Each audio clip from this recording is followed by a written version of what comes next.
जो लाठी चार्ज हुआ है और अपनी डिमांड क्या है? जो लाठी चार्ज हुआ है उस पर मैं बोल चुका हूँ। इट वॉज वेरी ब्रूटल और जिन पुलिस ऑफिसर्स ने ये करा है उनको लेकर हम कोर्ट में जाएंगे। और हमारे प्रोटेस्ट का आज 34th डे है। सोनम सर की हंगर स्ट्राइक जारी है। आज उनकी हंगर स्ट्राइक का 26th डे है।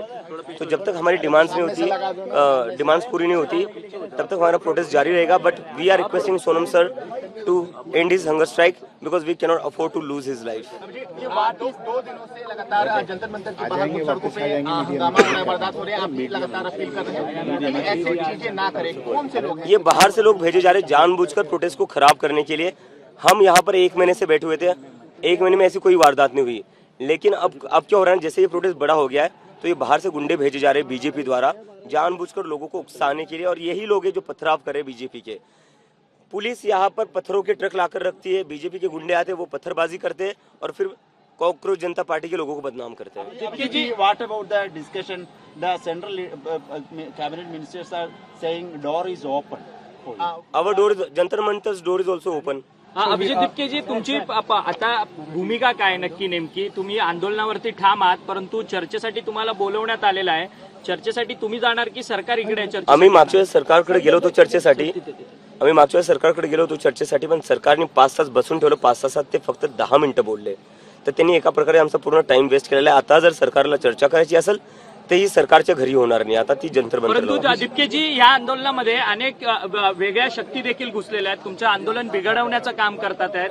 आणि या सगळ्या आंदोलन बिघडवत असताना पोलिसांचा देखील सौम्य लाठीचार्ज जो आहे तो आंदोलकांवरती होताना पाहायला मिळतोय. काय सांगाल या संदर्भात? जे लोक इथं उत्मात करतात, पोलीस त्यांना काही करत नाही. 12 वर्षांच्या मुलींवर लाठीमार करतायत ते. 15 वर्षांच्या मुलींचे कपडे फाडून त्यांना मारतायत.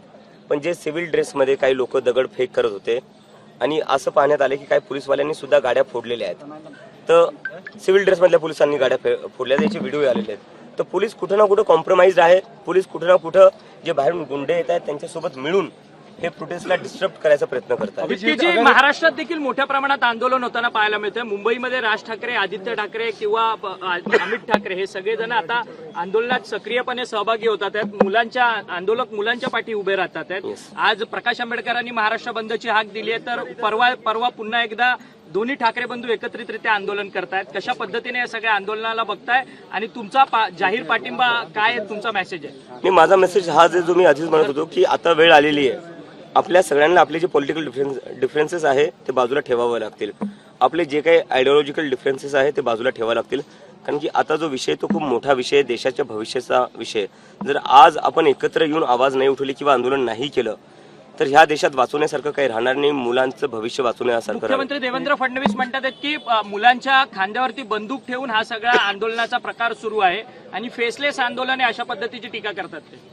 मुख्यमंत्री फडणवीसांना माझी एकच विनंती आहे, तुमच्या घराच्या 500 मीटरवर आकांक्षा चतुर्वेदीने आत्महत्या केली होती. पहिले तिच्या घरी जा साहेब, तिच्या घरी जाऊन भेटा. तिचे आईवडील आजही म्हणतात की आमच्याकडे सरकारचं कोणीच नाही आलेलं आहे. तर तुम्ही तुमचं काम आधी नीट करा, नंतर दुसऱ्यांना ज्ञान द्या.